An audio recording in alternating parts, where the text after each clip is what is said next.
Muy buenas noches, bienvenidos a Opina Bogotá, el espacio para la opinión, el debate y las entrevistas aquí en el canal Capital, en el canal público de la ciudad. Yolanda Ruiz es una de las periodistas referente en Colombia con una carrera profesional en diferentes medios de comunicación de más de 30 años. Acaba de publicar su primer libro, En el filo de la navaja, un libro en la que ella hace un ejercicio de memoria de episodios que como periodista, como directora de medios, ha tenido que afrontar y que también le sirven para generar reflexiones sobre este oficio, pero también sobre el país, un país del cual ella ha sido una testigo privilegiada. De este libro que saldrá a la venta ya en librerías, ya está a la venta, pero que será lanzado en las próximas semanas, vamos a conversar con ella esta noche. Erika Fontalvo, como siempre, buenas noches. Hola Jessy, ¿qué tal? Muy buenas noches. Un abrazo para usted, para todas las personas que nos ven, que nos escuchan, que están a esta hora aquí en Opina Bogotá. Yo he tenido la oportunidad de trabajar en dos momentos de mi vida en este ejercicio periodístico con Yolanda Ruiz, uno en Caracol Noticias, en televisión, hace ya muchos años, y más recientemente en Caracol Radio. Y debo decir que este es un libro que la refleja, que la retrata muy bien. No solo su rigor periodístico, la búsqueda de la verdad con honestidad, con responsabilidad, con seriedad, ante todo, sino también la emotividad, lo que verdaderamente ella a ratos se esconde muy bien, pero sin lugar a dudas es una mujer que tiene un corazón absolutamente generoso.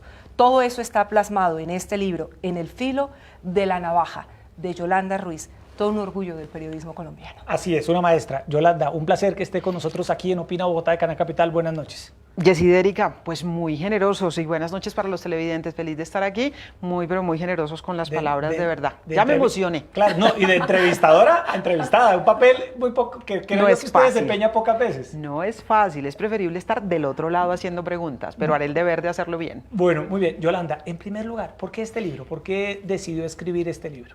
Por una necesidad del alma desde siempre.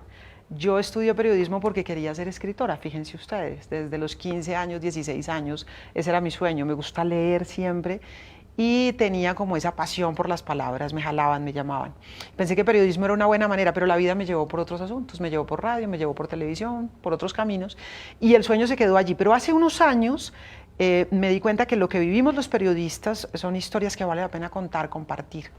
No solamente por la anécdota y el trasescena y lo que significa, sino por las reflexiones. A mí me gusta mucho reflexionar sobre el oficio, teorizar un poco sobre lo que hacemos. Y hace unos años nació esa necesidad. Empecé a anotar cositas y bueno, hace un año dije, llegó la hora y toca ponerse a trabajar. Y aquí está. Bueno, ¿y cómo uno logra recopilar todas esas historias? Porque cada día en el ejercicio periodístico, sí, y lo sabemos muy bien y lo compartimos con quienes nos ven, es prácticamente como un libro chiquito, porque uno conoce tantos testimonios, tiene que compartir tantas situaciones que pasan a nivel nacional, a nivel internacional. ¿Cómo selecciona Yolanda esas historias que la marcaron y que decide plasmar en el libro? Pues justamente una de las razones o de los elementos para tener en cuenta a la hora de seleccionar es lo que me marcó, desde el punto de vista humano, personal. Por ejemplo, yo creo que nos debió pasar a todos los periodistas en Colombia que hemos cubierto lamentablemente tanta violencia, tanta guerra, tanto dolor. Yo estoy segura que todos recordamos de una u otra manera ese primer muerto que tristemente tuvimos que contar, tuvimos que cubrir. Yo creo que si se lo pregunto a todos los periodistas que han tenido que en algún momento estar informando sobre esas noticias de orden público, inmediatamente se le viene a la cabeza, porque es algo que no se olvida. Entonces yo dije, eso me impactó, esa es una historia que cuento allí. El primer cadáver que vi en el ejercicio profesional. Pero luego también hubo momentos de dilemas éticos, de preguntarse qué es lo correcto, qué no es lo correcto, publico o no publico. Recuerdo mucho, e hicimos el ejercicio de memoria con el colega Gustavo Gómez para este libro, Clara Rojas, sale del cautiverio, Clara Rojas, y todos sabíamos que había tenido un hijo en cautiverio. Y esa es una historia que por supuesto se quiere conocer. ¿Qué pasó? ¿Cuál es la historia de ese hijo? Pero ¿cómo puede uno como periodista preguntarle a esta mujer, bueno, cómo fue el nacimiento de Manuel, finalmente qué fue lo que ocurrió? Y nosotros decíamos, ¿con qué nivel? ¿Hasta dónde llegamos? ¿Hasta dónde se puede vulnerar la intimidad de una persona? Mucho más una víctima que lleva años en cautiverio. Luego, ese tipo de episodios profesionales me llevaron a pensar, a reflexionar sobre cuál es la tarea, por ejemplo, en el caso de las víctimas, hasta dónde llegamos, cómo informamos sobre la violencia. Entonces, para redondear un poco elegí episodios que para mí representaron o un impacto muy fuerte desde el punto de vista emocional, humano, o un impacto muy fuerte desde el punto de vista de dilemas éticos, también personales. Sí, Yolanda, empecé ya, Erika, a leer el libro, voy por la página 161, es un libro... Lo veo con papelitos de más y todo. y lo le he puesto papelitos, claramente, para recordar las reflexiones que usted hace. Y ahora que usted hablaba sobre ese grado de sensibilidad de los reporteros, Erika, frente a ciertos hechos, quiero empezar preguntándole por esa historia que usted relata de cuando tuvo que ir a cubrir como reportera a la revista Cromos el atentado del avión de Avianca en 1989 en Soacha. Cuenta usted que no pudo hacer la reportería y que incluso escribió una extensa crónica a partir de las fotografías. Sí. Fue un reto profesional. Yo creo que lo digo un par de veces en el libro, yo siento que no fui buena reportera de campo, ¿saben? Justamente porque me costaba mucho trabajo mantener, dijéramos, esa dosis de distancia que uno requiere con los hechos. ¿Qué me pasó ese día? Ese día estaba en la sala de redacción de Cromos, nos vamos con el fotógrafo, se cayó un avión, no se sabía exactamente qué había pasado, estaba apenas toda la versión de que hubo un accidente gravísimo y ya. Llegamos hasta el lugar. Yo recuerdo perfectamente, es como una imagen que tengo en la cabeza, estaba allí, una pequeña loma y abajo de la loma estaba toda la destrucción del avión. Allí no había sobrevivientes, o sea, no había manera. Todo lo que se veía era destrucción, muerte, caos. Y yo llegué ahí y encontré una mujer, que lo cuento un poco en el libro, sentada allí llorando. Pues yo me siento a llorar con ella y ya. Yo no fui capaz de hacer entrevistas, yo no fui capaz de hacer preguntas, o sea, yo lo que sentí allí fue un nivel de desolación inmenso.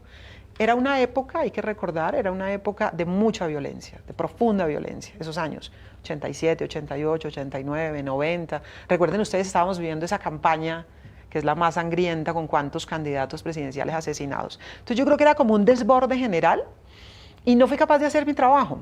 Menos mal, yo digo, era una revista y no era radio. Porque si me hubiera tocado en radio, Erika, ¿qué hace uno? O Yolanda, en un periódico para la crónica del día siguiente. Sí, o televisión. O en televisión con una microondas. Bueno, en esa época no había eso. Pero dijéramos, o en televisión, algo que hubiera tenido que reaccionar de manera inmediata. Menos mal era una revista, tuve 2, 3 días después para decantar, para que el fotógrafo que fue conmigo me mostrara las imágenes, me contara, fue el que ayudó a hacer un poco la reportería, hablar con otras personas, hablar con otras fuentes, decantar un poco la información. Pero fue un impacto emocional grande. Y para mí eso está todo el tiempo allí, es decir, todo el tiempo. En ese momento yo me di látigo, como decimos popularmente, ¿no? Y yo me castigué y yo dije, qué mala periodista soy, no soy capaz de vencer mis emociones. Pero ese es uno de los planteamientos que yo he, dijéramos, reevaluado con el tiempo. Yo creo al contrario, creo que ser humanos nos hacen mejores periodistas. Claro, hay que tomar distancia, claro, pero yo me quiero detener en eso porque me parece que ahí está la primera enseñanza. Una primera anécdota y una primera enseñanza, Yolanda, en el sentido de que en el ejercicio periodístico somos blanco de muchas críticas, más en este momento. Por todos lados hay sectores que cuestionan nuestra labor y evidentemente nosotros mismos somos los primeros que tenemos que hacerlo. Pero ¿en qué... ¿cuál es el límite, ¿no? ¿En qué punto nos debemos parar frente a ese tipo de situaciones, cuando ya se vulnera la intimidad de una persona, el dolor de una persona, la realidad de violencia de una comunidad?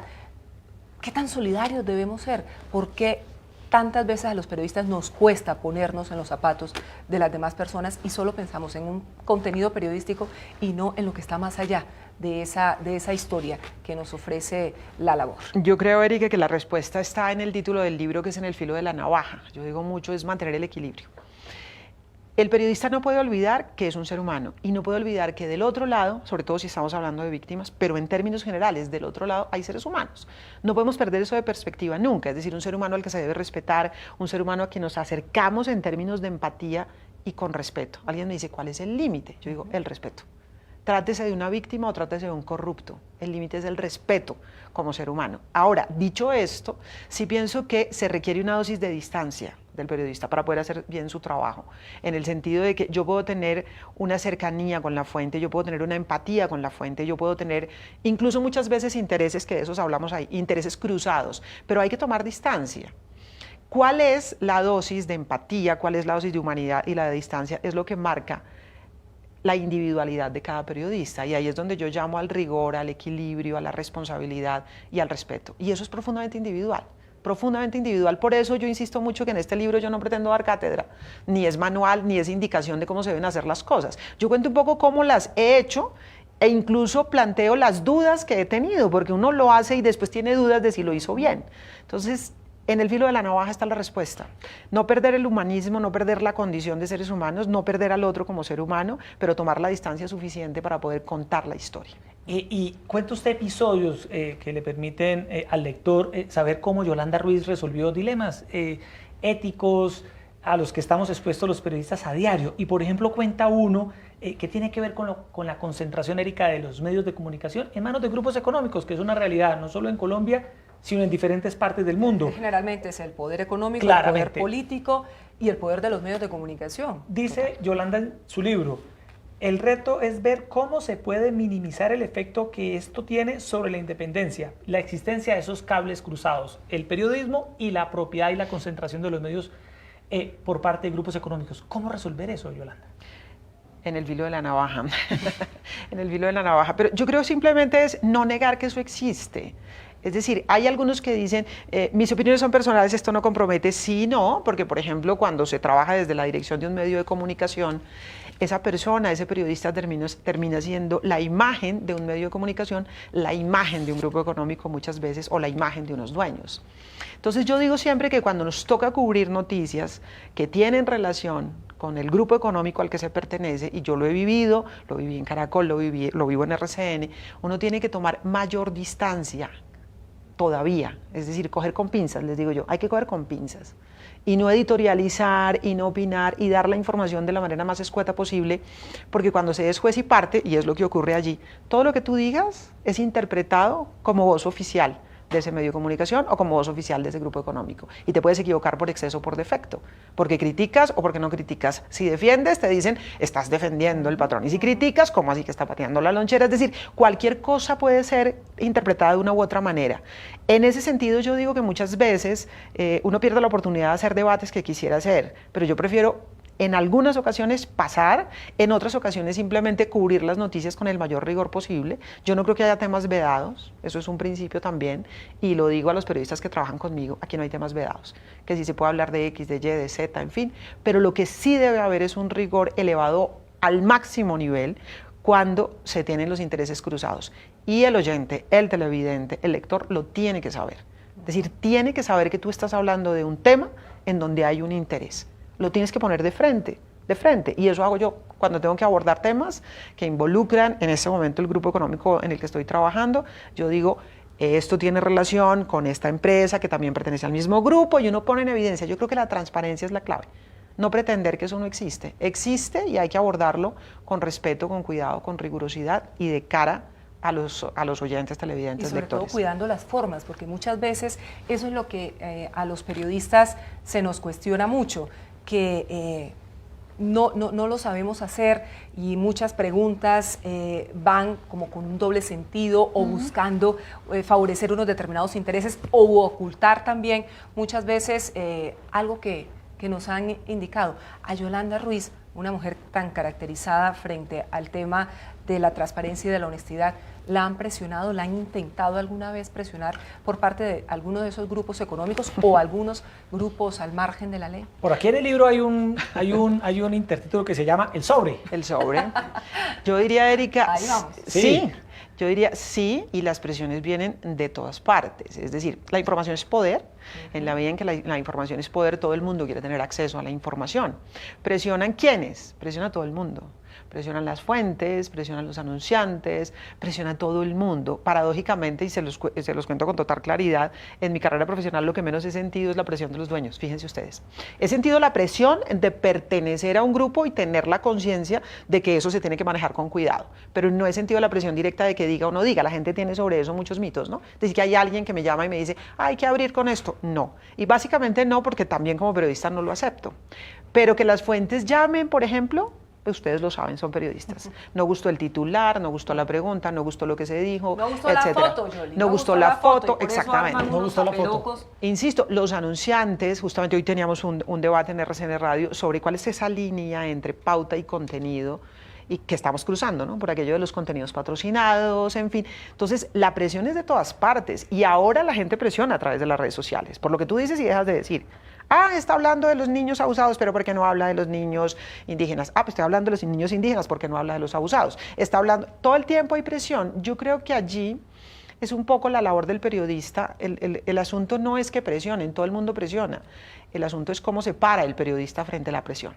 Me parece que eso es lo que marca la diferencia. ¿Y cómo hay que hacerlo? ¿Cómo se para Yolanda Ruiz frente a ese tipo de presiones que ahora las redes, y lo trata también, por supuesto, esa dictadura del clic que en ese momento existe muchas veces? ¿Cómo se maneja? Porque es que tener contento a todo el mundo es verdaderamente imposible. Yo creo, Erika, que no hay que tratar de tener contento a todo el mundo. Yo creo que el periodista tiene que hacer su trabajo y me parece que incomodar es parte del oficio. Es decir, viene con el paquete. Cuando te haces periodista, no vas a ser simpático con todo el mundo, no todo el mundo te va a querer. En general, mientras mejor haces tu trabajo, pues menos te quieren.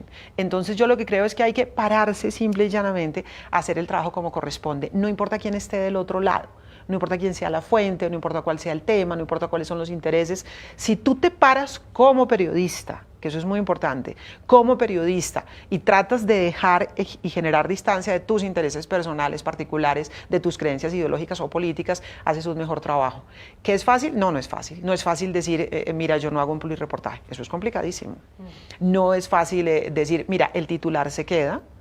Y ese titular se queda porque ese titular es correcto con lo que se dijo, a pesar de que una fuente poderosa y fuerte esté llamando y esté presionando para moverlo. Y también tener, diría yo, la valentía de decir, sabes que tienes razón, se nos fueron las luces en ese titular, está fuera de contexto. También aceptar, me equivoqué. Sí, y usted en el libro, por ejemplo, hace unas peticiones precisas de hay que rectificar y rectificar cuando nos equivocamos de manera transparente. Yolanda, ¿usted considera que el periodismo en Colombia está en crisis, ha hecho crisis? ¿Qué reflexión hace usted sobre el estado actual del periodismo en nuestro país? Yo creo que tenemos dificultades, pero como todos los sectores. Yo defiendo mucho la labor de los periodistas en Colombia. En Colombia no es fácil hacer periodismo por todas estas razones y porque además en Colombia hacer periodismo cuesta sangre, literalmente, cuesta vidas, que es lo peor. ¿Cuántos muertos hemos puesto a lo largo de estos años por tratar de hacer buen periodismo, sobre todo en regiones en donde es muy difícil hacer la tarea? Entonces soy una defensora del periodismo, pero al mismo tiempo siempre llamo a la reflexión y la reflexión la tenemos que hacer por dentro, nosotros mismos, ver lo que no estamos haciendo bien. No creo que haya crisis, yo lo que creo es que estamos en un momento de gran movilidad desde el punto de vista, dijéramos, conceptual, editorial, de formatos, por la irrupción de la era digital con todo lo que eso significa. Eso nos ha llevado a creer que todos los ciudadanos son periodistas. No, yo digo todos los ciudadanos pueden poner información, pero no todos los ciudadanos son periodistas. Y nos ha llevado a los periodistas a querer ser como los ciudadanos. Es decir, a poner todo lo que aparezca y entonces me llegó esto y es viral, pongámoslo en el Twitter, me llegó aquello y es viral, están hablando de tal tema, eso debe ser cierto. Y yo creo que ni los ciudadanos en sí mismos son periodistas, algunos llegan a serlo porque hacen bien su trabajo, pero no todos los ciudadanos son periodistas y los periodistas no son tuiteros cualquiera, es decir, tienen que hacer su trabajo. Entonces me parece que nosotros sí tenemos que hacer nuestro trabajo y me parece que más que crisis estamos en un momento de replantear el oficio y yo lo que digo es apegarse a la esencia. La respuesta ante todas las dudas es hagamos periodismo. Claro. Si tenemos dudas, ¿qué hacemos con las redes sociales? No sé qué. Los periodistas, periodismo. Los ciudadanos hacen otras cosas. Pero los periodistas debemos confirmar antes de poner la información, debemos contrastar las fuentes, debemos darle contexto, debemos entender, que eso es otra cosa que nos pasa a veces. Publicamos cosas que no entendemos. Entonces, entender, es decir, hacer nuestro trabajo, como en televisión, en radio, en prensa, en Twitter, en Facebook, en Instagram, en donde venga. Entonces creo que la crisis viene porque hemos creído que estos formatos nuevos nos sacuden y nos ponen a hacer otras cosas. Si nosotros mantenemos la esencia, pero la presencia en todos estos nuevos formatos digitales que hay que estar, obviamente pues que hay que estar, pero manteniendo la esencia del oficio, yo creo que esa es la fórmula. No hablo de crisis, pero sí creo que hay necesidad de una reflexión profunda y entender que cometemos errores. Somos un medio muy arrogante. Demasiado, y la soberbia pulula en muchas redacciones.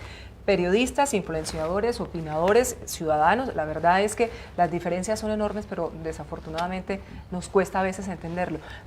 Pero Yolanda, en medio de este debate que se está dando en el interior de las casas periodísticas y en general, que ya ha llegado a la academia, ¿Cómo plantear esa formación de los nuevos periodistas? Porque ahora se dice, mire, que se cierren todas las facultades de periodismo del país, que por cierto son bastantes, y que entonces el periodista se forme en otras áreas, que estudie política, que estudie filosofía, que estudie sociales, pero que ya esas facultades de periodismo no sigan produciendo tantos periodistas, que hay que hacer un debate frente a esa labor que adelantamos, sin duda, pero sobre todo a nivel de formación. ¿Usted cómo lo ve? Yo creo que el debate es bienvenido, todo lo que podamos hacer sobre cómo mejoramos la formación de los periodistas es bienvenido. Yo recuerdo que en la época en que yo hacía televisión me preguntaban mucho sobre si las reinas debían ser presentadoras o no, si las modelos debían ser presentadoras o no, o si las presentadoras de noticias tenían que ser periodistas graduadas y con todos los pergaminos, y yo dije alguna vez, y pues como que no fue bien tomado, dije, mire, ni el título de periodista nos hace buenas presentadoras, ni el título de reina tampoco. Es decir, es una cosa que se construye y se hace. Y hay mujeres, por ejemplo, que han sido reinas de belleza y que son magníficas, no solamente presentadoras, periodistas y demás. Y digo lo mismo, es decir, aquí el oficio del periodista se construye en el camino.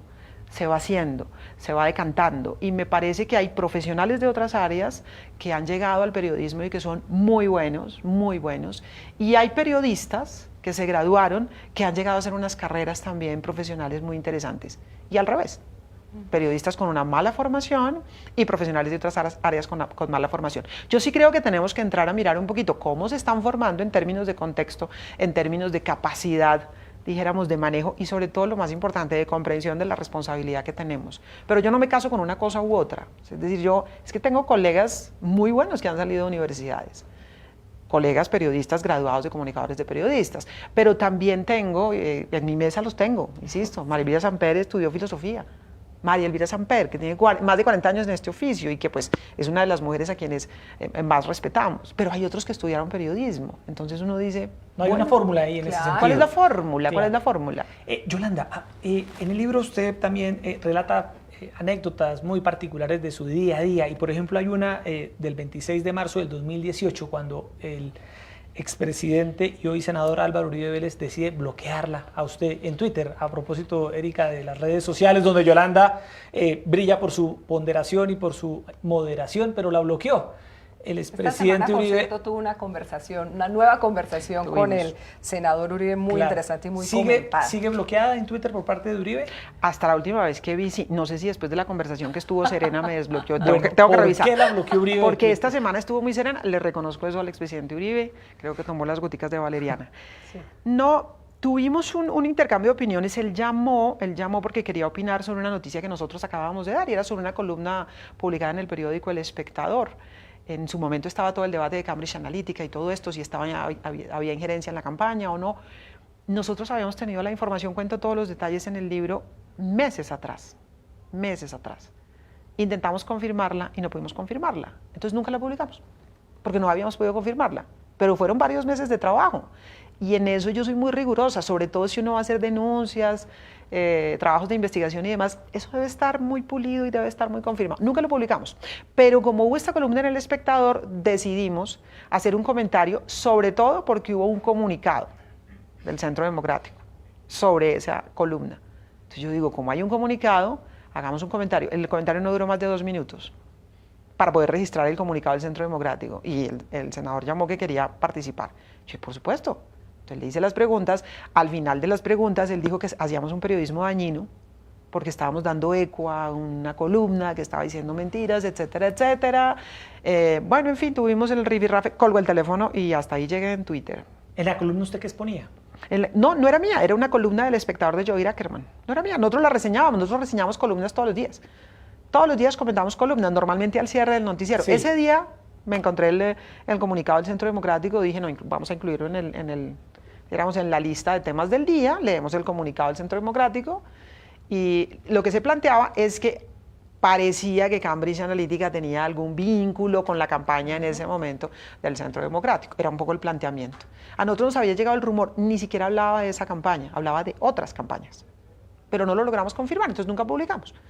como aparece la columna y aparece la respuesta del partido, dijimos, vamos a comentar que hay una columna, que hay una respuesta de un partido.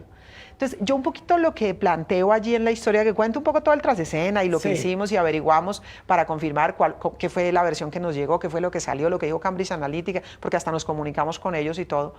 Yo digo, es un poco como la calentura del debate público, ¿eh? O sea, nosotros nunca publicamos la información porque no la pudimos confirmar, pero el doctor Uribe llamó periodismo dañino a lo que nosotros estábamos haciendo. Entonces yo le dije, no, yo ese calificativo pues no se lo acepto. Entonces tuvimos allí como un pequeño encontrón y ese fue el origen de la bloqueada. Entonces yo cuento la historia detrás, el trasescena. Entonces digo que el día comenzó verdaderamente varios meses atrás, porque es una historia que tenía como cola larga, pero ahí terminó. Bueno, son cosas del oficio, insisto. No sabemos si todavía estamos bloqueados ¿saben o no. que tengo esa quiero decirle que curiosidad? hay muchos más periodistas que están no, en ese esta es un club condición. grande. Ese es Por un club políticos grande. de diferente orilla. Sí, ¿no? claro. La calentura de los debates, la polarización, Yolanda, ¿cómo ha venido afectando el ejercicio del periodismo, la polarización en la que estamos, que ha venido cada vez haciéndose más fuerte en cuanto al sí y el no, los amigos de la paz, los enemigos de la paz? Es decir, esos distintos escenarios, esos distintos frentes. Ahora uno de ellos es el tema de la JEP y de las objeciones y demás, en el que claramente hay una serie de cuestionamientos frente al ejercicio periodístico porque no decimos lo que los demás quieren escuchar o porque no estamos de acuerdo con lo que ellos defienden. ¿Cómo lidiar con eso?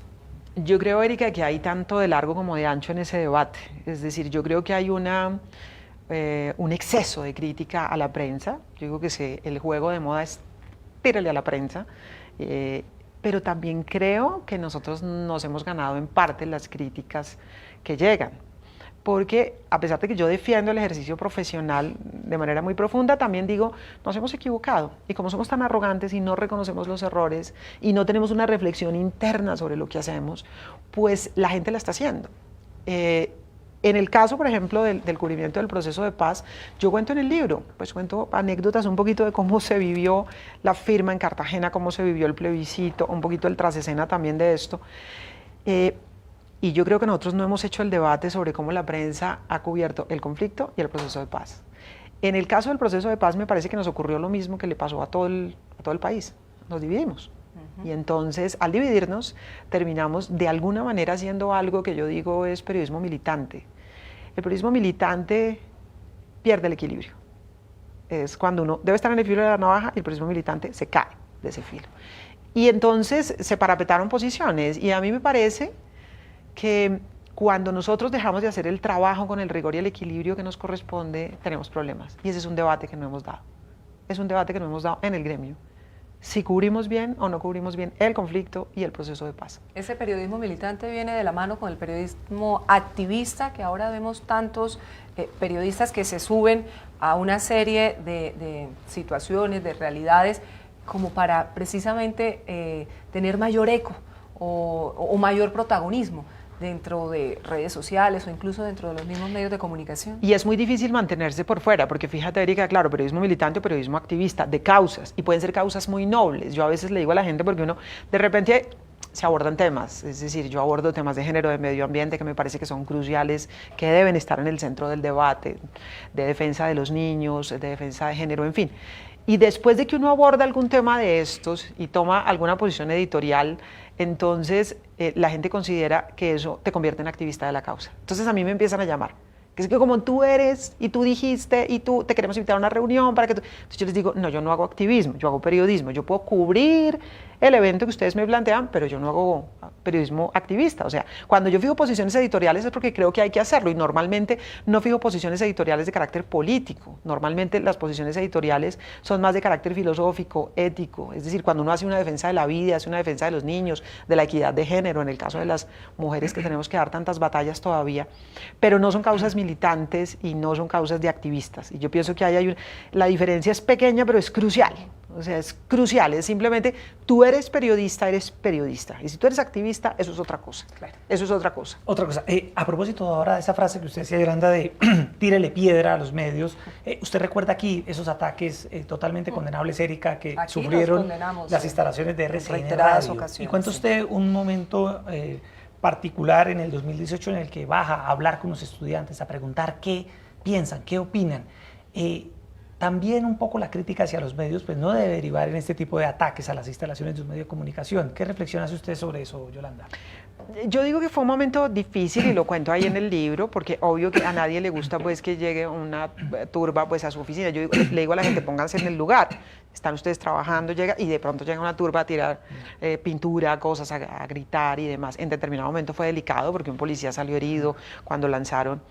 Pero vuelvo al equilibrio. Los periodistas tenemos una tendencia que a mí me parece un poquito peligrosa y es a creer que aquellas noticias en las que somos protagonistas se vuelven más importantes. Entonces ahí tiene uno que tener un poquito también el nivel de, ojo, esto es importante, pero resulta que es que el vandalismo no es solamente contra los medios de comunicación. El vandalismo, tristemente, porque no debería ser así, pero tristemente forma parte histórica de las protestas en Colombia. Entonces, informémoslo un poquito con distancia, por una parte. Y por otra parte, no podemos como periodistas creer que unos vándalos se convierten en el centro de la noticia cuando en ese momento, por ejemplo, había un montón de estudiantes haciendo una protesta legítima. Con causas legítimas. Con causa completamente legítima. Estaban pidiendo más plata para la educación. Díganme quién no está de acuerdo. Todos queremos más plata para la educación. Entonces, centenares de estudiantes que pacíficamente hacían un reclamo se ven opacados porque hay unos vándalos que son groseros, que son violentos, etc. Entonces, lo que sí creo es que los periodistas tenemos que tener la capacidad de decir, a pesar de que el vándalo me está atacando a mí, yo debo tener como periodista la capacidad de decir, este vándalo es un ingrediente de la noticia, pero no es toda la noticia. O sea, la noticia está más allá y hay una protesta de unos estudiantes a los que hay que escuchar, entre otras porque yo soy una defensora profunda de la protesta social pacífica. Yo creo que cuando se estigmatiza, estamos generando más violencia. Pues de hecho lo hablo hoy en la columna del Espectador en la que hablo de la minga. Es decir, hay un problema cuando tú estigmatizas a todo el mundo, porque las palabras tienen poder. Entonces tú nos puedes decir estudiantes terroristas, sí, indígenas terroristas, no. Claro. Yolanda, esa ponderación, esa moderación, a usted se la reconocen diferentes sectores.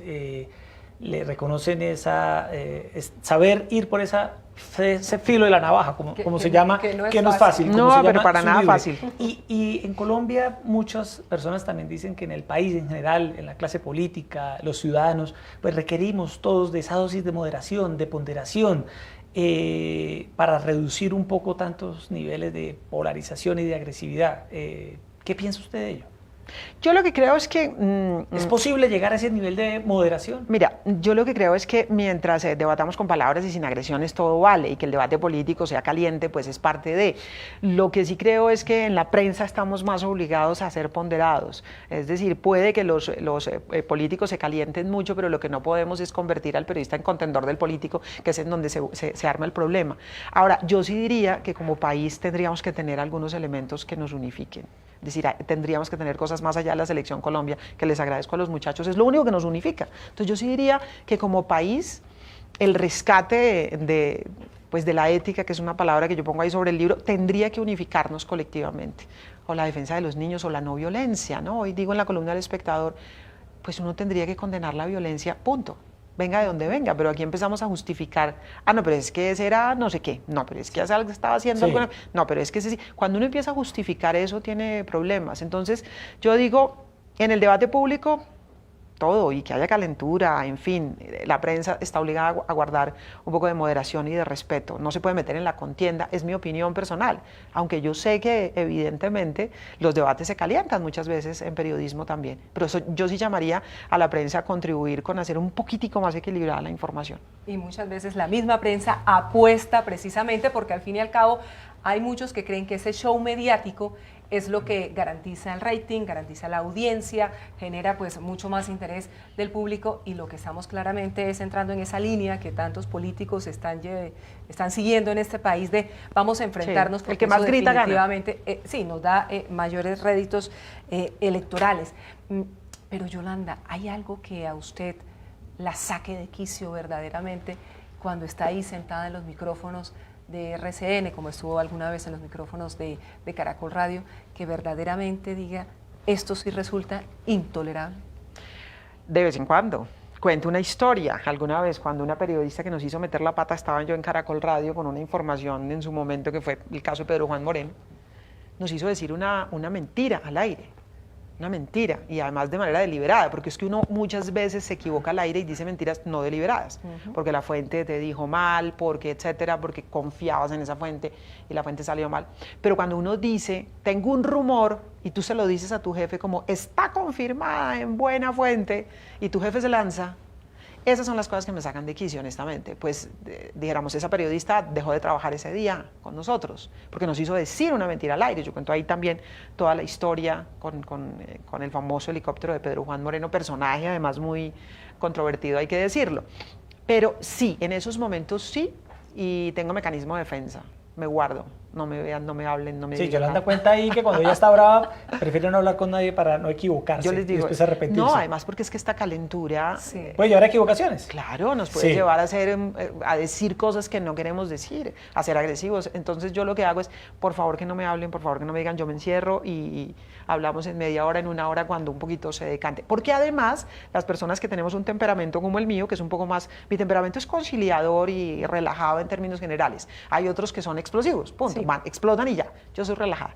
Cuando los relajados Explotan. Hay hay que tener que cuidado. esconderse. Es un cataclismo, Sí. verdaderamente. Y corre mucho el riesgo, y yo entiendo a Yoli, las injusticias. En el ejercicio periodístico hay Claro, una serie de injusticias, a veces, muchas veces sí, con los reporteros, entre tantos colegas, que también llevan a hacer esta labor bastante dura, bastante difícil. No vamos a contar todo el contenido del libro Por para favor, que ustedes, no, por lo favor, lo cuente adquieran. todo. Pero Yolanda, Por favor, no imposible más, sí. no preguntarle por la chiva de Pablo Escobar. Usted titula ese capítulo, Pablo Escobar, la chiva que esperó 20 años. Es una entrevista Sí. que le hizo Yolanda Ruiz a Pablo Escobar acuerdo.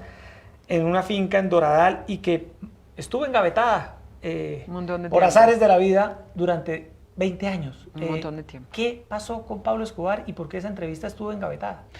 Estuvo engavetada porque en su momento fue censurada. En el momento en que se anunció la entrevista, algo pasó. Yo era reportera y era además muy chiquitica, ¿En qué medio trabajaba? en Todelar, en esa época. Y algo pasó, supe que hubo alguna llamada, cualquier cosa, en fin, y la entrevista quedó allí guardada. A mí a los pocos meses, un par de meses después, serían 2 o 3 meses, me votaron por otra razón. No estaba relacionada con la entrevista de Escobar. Me votaron de Todelar y no sé, la entrevista quedó allí. Yo pues me fui a buscar trabajo y a rebuscármela como el cuento, porque además era madre soltera en ese momento. Luego tocaba, dijéramos, la premura era otra. La entrevista se quedó ahí guardada. Cuando Escobar se entrega, sacamos un pedacito de contexto. Yo trabajaba entonces en RCN Radio, un pedacito como de la voz, el día que se entregó para ir a la catedral y demás, que fue unos años después. Y sacamos un pedacito, 2, 3 minutos. Yo le dije a Juan, tengo esta entrevista, tal. Entonces sacamos un pedacito, como parte de, dijéramos, de que estamos contando que el tipo llega y no sé qué. Y otra vez a mi cajón, mesa de noche, pero se los digo literalmente, estuvo en la mesa de noche. Y a mí, pues allá se quedó. No por nada, o sea, me preguntan mucho, pero porque no, Bueno, por pero esa nada. entrevista no ha salido en su totalidad. La sacamos cuando se cumplió aniversario, si mi memoria no me falla, número 20 de la muerte de Escobar. La saco estando ya en RCN Radio. Digo, de pronto vale la pena como contexto, ¿Y qué aniversario de la contaba muerte de Pablo Escobar en esa Escobar. entrevista? Yolanda también, permítame preguntarle, ¿cómo fue esa entrevista con Pablo No, Escobar? ¿y qué impresión le dejó Sí. el capo de capos, como muchas veces lo llaman a Pablo El capo Escobar? de capo, la impresión, empiezo por ahí, Erika. La impresión fue impactante. Un ser humano común y corriente. Uno espera encontrarse un tipo como con cara de malo, ¿no? No, tal vez si lo cuento en el libro un poquito, todo el impacto que me genera un personaje común y corriente. Y luego hago una reflexión también allí sobre la fascinación que ejercen los malos y por qué nos fascinan los malos y por qué queremos verlos como monstruos también. Yo pienso que es una tendencia de los seres humanos a querer ver al que es malo como si fuera distinto, como que no puede ser humano, como que no es como yo, no es como nosotros. Y pienso que lo que más me impactó fue pues, un señor ahí, mediana estatura, barrigón, etcétera, común y corriente. Ese fue un impacto. Y luego, lo que me sorprendió de oír, yo pasé como 20 años sin oír esa entrevista. Entonces me impactaron 2 cosas. Uno, mi voz de niña. Fue muy impactante. El cambio en la voz es, pero sustancial. Entonces me impactó la voz de niña y luego me impactó saber que había un montón de temas que están sobre la mesa hoy todavía. ¿Qué Extradición, contaba Pablo por ejemplo. Escobar ahí? Sobre los que hablamos. Claro. Puede Sí. ser con otros términos, puede ser de otra manera. ¿De qué en fin, hablaban en pero esa entrevista? extradición, Claro. por ejemplo. Su oposición. Claro, infiltración de los dineros del narcotráfico en toda la sociedad, por ejemplo. Violencia del narcotráfico, legalización. Entonces yo oía eso y decía, increíble. Es como si diéramos la vuelta. Patinamos todo el tiempo en los mismos escenarios en este los mismos país. escenarios. ¿Y en dónde fue la entrevista? ¿Cómo la terminó pactando? ¿Cómo terminó consiguiéndola? Bueno, la entrevista yo no la busqué, lo confieso, aunque no quiero contar todos los detalles, porque es que Yesid Para no chiviar el libro. Hay que leer el libro, Yesid, Para no hombre, chiviar por el Dios. libro. Para no chiviar el libro, pero digo, no la busqué, un poco llegó por casualidad. Y fue como, se me vino el toro, pues entonces, ¿qué hay que hacer? Hay que torearlo y breguemos a hacer lo mejor que se podía. Yo era muy jovencita, entonces obviamente me hubiera gustado hacerla después, con un poco más de experiencia, con un poco más de camino. Estuve muy nerviosa, me dio mucho susto, pero también digo yo, benevolente cuando la escucho. Pues me pongo en situación de la edad que tenía, del momento y demás. Pero me llama la atención sobre todo eso, unos temas que están sobre la mesa todavía. Y la entrevista sí se oyó hace unos 4 años o algo así, completa. Y por ahí está en Y además YouTube. le tocó conseguir grabadora porque me imagino que habrá sido en un formato de cassette Claro, y demás. cassette, no cassette del gordito, del que uno le metía el esfero en la mitad. Sí, para lo poder dolía. rebobinar. Para poder, Para exactamente. poderlo rebobinar. Yolanda, 1989, que es el año en el que usted recuerda el capítulo de Soacha, 30 años después, coincide un poco también con el libro de María Elvira Sí. Samper. Ustedes dos tienen de alguna manera una vida profesional paralela, muy similar, han sido testigos de hechos importantes en la historia del país. Compañeras de trabajo compañeras en de la mesa trabajo de en la RCN. mesa de RCN Radio. ¿En qué ha cambiado y en qué no ha cambiado el país, el periodismo en tanto tiempo? No, yo creo que el país se ha cambiado mucho. O sea, llama la atención que hay temas que son recurrentes y dan vueltas, pero por Dios, en niveles de violencia las cosas han cambiado. Hoy tenemos violencia y es dolorosa y no nos gusta, pero se nos olvida que es que en esas épocas cuando uno hablaba de muertos era de masacres de 30 y 40 personas. Cuando uno hablaba de asesinatos, hoy están matando líderes sociales, gravísimo, pero por supuesto que es gravísimo. Pero nosotros teníamos en esa época también eso, entraban los paramilitares a los pueblos y mataban un montón de gente, mataron 2, 3 candidatos a la presidencia de la República. Yo creo que hay unas cosas que son muy recurrentes, muy permanentes, y hay otras que han ido mutando, que hemos tenido algunos avances, me parece que sí, es decir, me parece que hemos tenido algunos avances, pero me parece doloroso que no logremos superar el capítulo de la violencia en Colombia, que todo tenga como elemento de trámite la violencia. ¿Y el periodismo? Y el periodismo me parece que ha evolucionado también. En algunos aspectos para bien, en otros no tan bien, es decir, en otros no tan bien. A mí me llama la atención del periodismo en que hoy tenemos muchas herramientas para poder hacer un muy buen periodismo y no sé si lo estamos haciendo. Es decir, hoy tenemos todo al alcance de la mano, hoy tenemos Google, hoy tenemos cualquier dato que uno necesite, está a 5 segundos de distancia. Hace 30 años tocaba ir a la hemeroteca si queríamos saber cuándo fue que se cayó el avión o un contexto, claro, a la hemeroteca. Hoy lo tenemos en el celular, pero de pronto nos está haciendo falta entender qué es lo que tenemos que explicar, dar las noticias con esos elementos de análisis y de contexto, comprenderlas, pero es posible también, Yesid y Erika, que yo esté hablando desde la nostalgia que dan los años, porque uno se va volviendo viejito, entonces uno empieza a mirar hacia atrás. Yo creo que este mundo moderno también nos ofrece un mundo de posibilidades, una maravilla, algo que soñábamos en esa época. Yo recuerdo que había colegas que decían eso.